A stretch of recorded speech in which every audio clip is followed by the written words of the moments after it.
नमस्कार, स्वागत है एलएनएमयू नोट्स में। इस वीडियो में हम लोग बात करने वाले हैं LNMU session 24-28 BA BSc BCom first semester के रजिस्ट्रेशन कैसे करना है ऑनलाइन। पहले भी आप लोगों ने वीडियो देखा होगा या फिर इससे पहले जो वीडियो बनाया गया था उसमें यूनिक आईडी के ऊपर और क्या क्या डॉक्यूमेंट लगेगा आपको फॉर्म भरने में और कॉलेज में जमा करने में, ये सारा चीज़ आपको बता दिया गया है। ठीक है, फिर भी हम लोग जो है वो इसमें सारा प्रोसेस देखने वाले हैं, क्या आपको जो है वो ज़रूरत पड़ेगा और कैसे आप ऑनलाइन फॉर्म भरेंगे, रजिस्ट्रेशन करेंगे और क्या सब सुधार होगा। आपके पास यूनिक आईडी नहीं है तो आपको कैसे मिलेगा, कैसे चेक करना है, क्या करना है, वो सारा चीज़ इसमें फुल प्रोसेस आपको जो है वो बताया जा रहा है। ठीक है, अगर आपके पास ऑफिशियल लिंक है तो आप उस पर जाके क्लिक कर सकते हैं और या फिर वीडियो को थोड़ा सा आगे बढ़ा सकते हैं जब फॉर्म भरना स्टार्ट हो रहा है, या फिर आप जो वीडियो के डिस्क्रिप्शन में लिंक दिया गया है lnmunotes.in का पोस्ट का लिंक आपको दिया गया है, वो आप जाके चेक कर लीजिएगा। उसमें यहाँ पे आइएगा तो नीचे आइएगा तो ये वाला पोस्ट आपको दिखेगा सेशन 24-28 का रजिस्ट्रेशन वाला। ठीक है, तो यहाँ पे आपको क्या करना है, क्लिक करना है। पोस्ट ओपन होने के बाद या इसको हिंदी में भी पढ़ सकते हैं और इंग्लिश में भी पढ़ सकते हैं। ठीक है, हिंदी में पढ़ने के लिए यहाँ पे दिया गया है, इस पर क्लिक कीजिएगा, हिंदी में बदल जाएगा ये सारा जानकारी।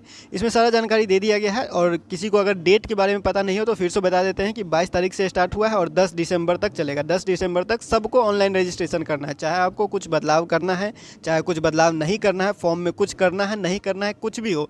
सेशन 24-28 में एडमिशन लिए हैं, कोई भी कॉलेज का है, फर्स्ट सेमेस्टर है, बीए बीएससी बीकॉम कोई भी है, सबको रजिस्ट्रेशन करना जरूरी है। सेशन 24-28 वाले सिर्फ। ठीक है, सेशन 23-27 वाले का रजिस्ट्रेशन इससे नहीं होगा, यानी कि अगर सेशन 23-27 में कोई अगर रजिस्ट्रेशन किया होगा और एग्ज़ाम नहीं दिया होगा तो दोबारा रजिस्ट्रेशन करने का कोई ज़रूरत नहीं है आपको, सेशन 23-27 से अगर आपका तो। और सेशन 23-27 में रजिस्ट्रेशन नहीं किया होगा तब आप यूनिवर्सिटी से जाके कॉन्टैक्ट कीजिएगा, आपको अलाउ करेगा तब आप रजिस्ट्रेशन कीजिएगा। ठीक है, क्योंकि यहाँ पर यूनिक आई डी उन्हीं का शो करेगा जो सेशन 24-28 का होगा, उसी का फॉर्म ओपन होगा तभी वो फॉर्म भर पाएंगे। ठीक है, तो ये हो गया आप लोगों का सेशन 24-28 का फर्स्ट सेमेस्टर का रजिस्ट्रेशन में का डेट वगैरह, ये सारा चीज़ बता दिया गया। फ़ी तो आप लोगों को पता ही होगा, 600 रुपया फ़ी रखा गया है। 610, 620, 630 खुद से करते हैं तो इतना लग जाता है और दुकान पे जाते हैं तो 100 रुपया एक्स्ट्रा लग जाता है। यूनिक आईडी कैसे मिलेगा ये सारा चीज़ आपको बता दिया गया। फिर भी इस वीडियो में आपको जो है वो 3-4 कॉलेज का एग्जाम्पल दिखा दिया जा रहा है, 3-4 कॉलेज का जो है वो एडमिशन स्लिप आपको दिखा देते हैं और उसमें कहाँ पर यूनिक आई डी लिखा हुआ है वो भी आपको दिखा देते हैं, कहाँ कहाँ आपको मिल सकता है। ठीक है, नीचे आइएगा, नीचे आने के बाद आपको जो है वो सारा जानकारी मिल जाएगा और जो लिंक है ऑफिशियल लिंक रजिस्ट्रेशन का वो आपको यहाँ पे दिखाई देगा, BA BSc BCom first semester registration link session 24-28। ठीक है, इस पर आपको क्लिक करना है। क्लिक करने के बाद ये ऑफिशियल वेबसाइट खुलेगा। यहाँ पे क्या क्या मांग रहा है, यूनिक आईडी मांग रहा है और रजिस्टर्ड मोबाइल नंबर मांग रहा है, तो ये दोनों आप डालिएगा और लॉगिन नाउ पे जो है वो क्लिक करना है। ठीक है, तो हम लोग करते हैं, उसके बाद आगे बढ़ते हैं। फॉर्म खुलने के बाद आपको कुछ इस तरह से दिखाई देगा। ठीक है, फॉर्म खुलने के बाद आपको कुछ इस तरह से दिखाई देगा। इसमें अब क्या क्या बदल सकते हैं वो चेक कर लीजिए और कैसे फॉर्म आपको सबमिट करना है वो चेक कर लीजिए। ठीक है, तो सारा जानकारी आपको दिया होगा और ये जो आपको यहाँ पे लिखा होगा, यहाँ पे अगर आपको जो भी कुछ दिख रहा होगा रजिस्ट्रेशन कम रोल नंबर जो लिखा हुआ है यही आपका रजिस्ट्रेशन नंबर होगा। यहाँ पे जो लिखा होगा यही रजिस्ट्रेशन नंबर होगा, यही यूनिवर्सिटी रोल नंबर होगा। ठीक है, तो जब आप असाइनमेंट जमा कीजिएगा या फिर आप इंटरनल एग्जाम दीजिएगा तो ये यूनिवर्सिटी रोल नंबर यूज होगा। कॉलेज वाला एग्जाम या फिर यूनिवर्सिटी वाला एग्जाम तो उसमें रजिस्ट्रेशन नंबर लिखना होगा, फिर उसमें यूनिवर्सिटी का रोल नंबर लिखना होगा, तो यही वाला चीज़ यूज होगा। तो ये इसको जो है वो नोट करके रख लीजिएगा या फिर प्रिंट आउट करिएगा। तो हर चीज़ को आपको बार बार कहा जा रहा है, जो भी चीज़ कॉलेज में जमा करते हैं उसका एक फ़ोटोकॉपी अपने पास हमेशा रखिए। ठीक है, नीचे आते हैं तो इसमें आप ना मोबाइल नंबर चेंज कर सकते हैं, ना नाम चेंज कर सकते हैं, ना पता चेंज करने का इसमें ऑप्शन है, कुछ चेंज करने का इसमें ऑप्शन नहीं है। हालांकि कॉलेज में जाके आप एप्लीकेशन दे सकते हैं कि क्या आपको बदलाव करना है। ठीक है, तो आगे बढ़ते हैं। आगे बढ़ने के बाद यहाँ पे सब्जेक्ट पे आते हैं। सब्जेक्ट पे देखिए, यहाँ पे आपका मेजर सब्जेक्ट है। मेजर सब्जेक्ट चेंज करने का कोई ऑप्शन नहीं है क्योंकि यहाँ पे सिलेक्ट करने का कोई ऑप्शन नहीं है, तो मेजर सब्जेक्ट जो ऑनर्स सब्जेक्ट है वो आप चेंज नहीं कर सकते।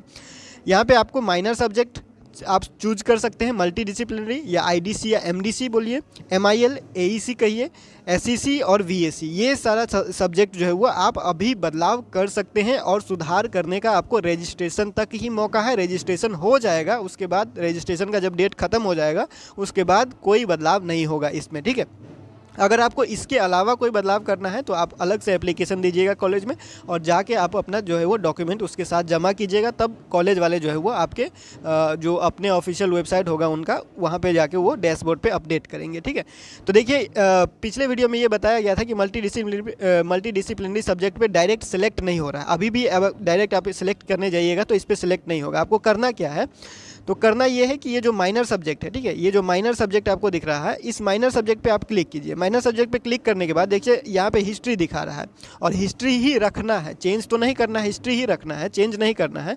तो आपको क्या करना है, चेंज करना हो चाहे नहीं भी करना हो, आपको एक बार क्या करना है, दूसरे सब्जेक्ट सेलेक्ट कर लीजिए, ठीक है। माइनर सब्जेक्ट में एक बार दूसरा सब्जेक्ट सेलेक्ट कर लीजिए, जैसे हम लोगों ने हिंदी सेलेक्ट कर लिया, ठीक है। तो देखिए माइनर सब्जेक्ट हम लोगों ने चेंज किया, हिस्ट्री था, इसको हिंदी कर दिया, लेकिन फिर से हम लोग हिस्ट्री ही करेंगे। हम लोगों ने ऐसा इसलिए किया क्योंकि मल्टी डिसिप्लिनरी में सब्जेक्ट सेलेक्ट करने का ऑप्शन आ जाए, इसीलिए किया गया, ठीक है। तो माइनर सब्जेक्ट को आप लोग एक बार बदल लीजिएगा कुछ सेकेंड के लिए, उसके बाद फिर इसको सेलेक्ट कर लीजिएगा और फिर इसको जो जैसा था वैसा ही सेलेक्ट कर दीजिएगा, ठीक है। तो हम लोग क्या कर रहे हैं यहाँ पे, जैसे ये हिंदी था और ये यहाँ पे हम लोग को अपना जो है वो multi disciplinary MDC subject select करना है। डिसिप्लिनरी इसका जियोग्राफी है, तो हम लोग यहाँ पे जियोग्राफी सेलेक्ट करेंगे, ठीक है। और जियोग्राफी सेलेक्ट कर देते हैं तो मल्टी डिसिप्लिनरी के जगह पे आप वहाँ पे सेलेक्ट हो जाएगा जियोग्राफी, ठीक है। जो भी आपका सब्जेक्ट सेलेक्ट करना होगा वो सब्जेक्ट आप सेलेक्ट कर लीजिएगा। यहाँ पे हो चुका है जियोग्राफी, ठीक है। अब यहाँ पे हिस्ट्री था तो फिर से हम लोग वापस इसको हिस्ट्री, माइनर सब्जेक्ट हिस्ट्री था तो इसको वापस हिस्ट्री सेलेक्ट कर देते हैं, ठीक है। तो वो भी हो जाएगा हिस्ट्री सेलेक्ट। अब बाकी जितना भी चीज़ है आपको यहाँ पे दिख रहा होगा। अब माइनर सब्जेक्ट जो था हिस्ट्री सेलेक्ट हो गया। मल्टी डिसिप्लिनरी में यहाँ पे आपको चेंज करना होगा, तो यहाँ पे आपको क्या करना है, यहाँ पे आपको चेंज करना है जियोग्राफी, ठीक है। जो आपको चाहिए या फिर एडमिशन टाइम करते टाइम जो आप सेलेक्ट किए हुए थे वो आपको सेलेक्ट करना है। तो इसका जियोग्राफी है तो हम लोग जियोग्राफी सेलेक्ट करेंगे। तो हम लोग जियोग्राफी सेलेक्ट किए और यहाँ पे आप जो है वो देख सकते हैं जियोग्राफी आ चुका है। फिर MIL हिंदी आ चुका है। उसके बाद यहाँ पे SEC है और VSC है। फिर आप सब कुछ चेक करने के बाद यहाँ पे सबमिट पे सिलेक्ट कीजिएगा, ठीक है। तो सबमिट बटन पे हम लोग जो है वो क्लिक करते हैं। सबमिट बटन पे क्लिक करने के बाद यहाँ पे आपको देखिए रजिस्ट्रेशन सक्सेसफुली, नाउ पे रजिस्ट्रेशन फी लिखा हुआ है, ओके पे क्लिक कर देना है, ठीक है। ओके पे क्लिक करते हैं। ओके पे क्लिक करने के बाद ये आपको जो है वो ऐसा कुछ ऑप्शन दिखाई देगा। 600 रुपया यहाँ पे पेमेंट दिखा रहा है और मेक पेमेंट का ऑप्शन यहाँ पे बटन दिखा रहा है। मेक पेमेंट पे हम लोग जो है वो क्लिक करते हैं। मेक पेमेंट पे क्लिक करने के बाद कन्फर्म पेमेंट ऐसा टाइप का अगर आपको आता है तो इस पर क्लिक कर देना है, ठीक है। कन्फर्म पेमेंट पे हम लोग जो है वो क्लिक करते हैं। कन्फर्म पेमेंट पे क्लिक करने के बाद आगे जो है वो ये ऑप्शन देगा कि आप किस तरह से जो है वो पेमेंट करना चाहते हैं।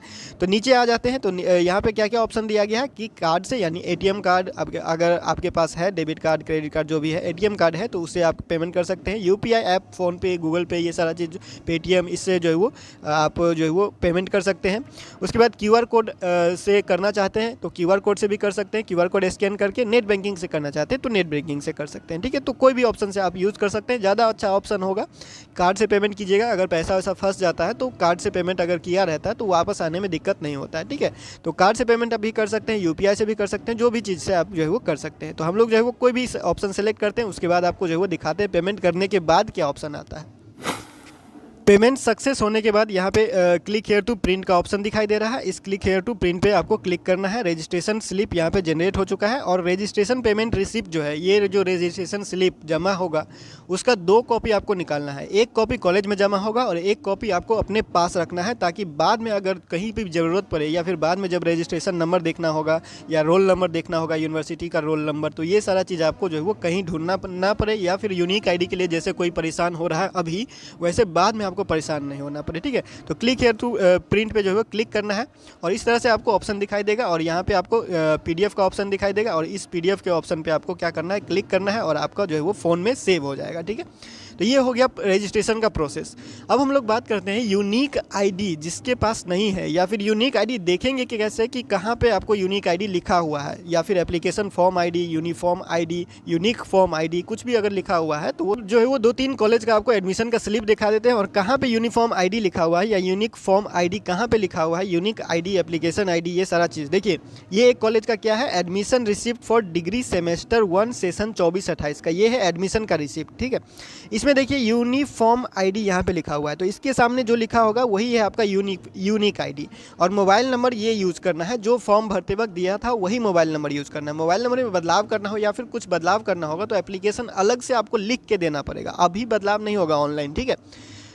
आगे बढ़ते हैं तो देखिए यहाँ पे ये जो फॉर्म आपने भरा था जिसमें 5 कॉलेज का नाम है, जो सबसे शुरू में आपने कॉलेज का नाम देके फॉर्म जो भरवाया था मेरिट लिस्ट आने से पहले का, ये जो फॉर्म है वो है ये जो application form admission in undergraduate programme session 2024-28 वाला, जो ये एप्लीकेशन फॉर्म लिस्ट आने से पहले जो सबसे शुरुआत में अप्लाई करते हैं ऑनलाइन अप्लाई, तब का ये फॉर्म है। और उसमें देखिए यहाँ पे शुरुआत में ही लिखा हुआ है एप्लीकेशन ID, और एप्लीकेशन ID के सामने में जो नंबर लिखा होगा वही आपका है यूनिक ID। और यहाँ पे जो मोबाइल नंबर होगा वही मोबाइल नंबर आपको यूज़ करना है, ठीक है। आगे बढ़ते हैं तो देखिए ये एक समस्तीपुर कॉलेज का है, समस्तीपुर कॉलेज का एडमिशन रिसिप्ट है। यहाँ पे देखिए फॉर्म आईडी लिखा हुआ है, फॉर्म आईडी के सामने में जो लिखा हुआ है वही आपका है यूनिक आईडी। आगे दूसरा कॉलेज देखते हैं तो ये है जीडी कॉलेज बेगूसराय का। यहाँ पे देखिए ये जो रिसिप्ट है, graduation semester 1 admission cum fee receipt 24-28 4 year program under choice base credit system, ठीक है। तो स्टूडेंट कॉपी है और ये यहाँ पे यूनिक फॉर्म आईडी लिखा हुआ है, इसके सामने में जो नंबर लिखा होगा वही आपका है यूनिक आईडी, ठीक है। आगे देखिए तो ये तो पहले ही बता दिया गया था। यहाँ पे अगर इस टाइप का किसी का जो रिसिप्ट है, इस टाइप का किसी का रिसिप्ट है, पेमेंट रिसिप्ट या फिर admission first semester BA BSc BCom का रिसिप्ट है कॉलेज का, तो यहाँ ठीक फोटो के ऊपर जो नंबर लिखा हुआ है, ठीक फोटो के ऊपर 240 से जो नंबर स्टार्ट हो रहा है वही है आपका यूनिक आईडी। और यूनिक आईडी अगर आपके पास नहीं है और रिसिप्ट गायब हो गया या फिर कुछ भी हो गया है, तो अगर आप लोगों को पता हो या फिर याद हो, अगर फर्स्ट लिस्ट में नाम आया था, फर्स्ट मेरिट लिस्ट में नाम आया था, तो फर्स्ट मेरिट लिस्ट का पीडीएफ डाउनलोड कर लीजिएगा, उसमें अपना नाम सर्च कर लीजिएगा और यूनिक आईडी आपको मिल जाएगा। चाहे सेकंड में नाम आया होगा, चाहे थर्ड में नाम आया हो, चाहे फोर्थ में नाम आया हो, किसी भी लिस्ट में अगर जिस लिस्ट में अगर आपका नाम आया था उसी लिस्ट का पीडीएफ आप डाउनलोड कीजिए। पीडीएफ डाउनलोड करने के बाद उसमें अपना नाम सर्च कीजिए, अपने माता पिता का नाम, डेट ऑफ बर्थ, सब कुछ जो है वो मिला लीजिए और वही आपका यूनिफॉर्म आईडी मिल जाएगा। Unique form ID, application ID, कुछ भी कहिए, सब सेम है, ठीक है। 240 से जो स्टार्ट हो रहा होगा वही होगा आपका, ठीक है। 240 या फिर 2400 ऐसा कुछ जो है वो स्टार्ट होगा, वही आपका यूनिक आईडी होगा, ठीक है। फिलहाल इस वीडियो में इतना ही, मिलते हैं अगले वीडियो में अगले अपडेट के साथ LNMU नोट्स के यूट्यूब चैनल पे।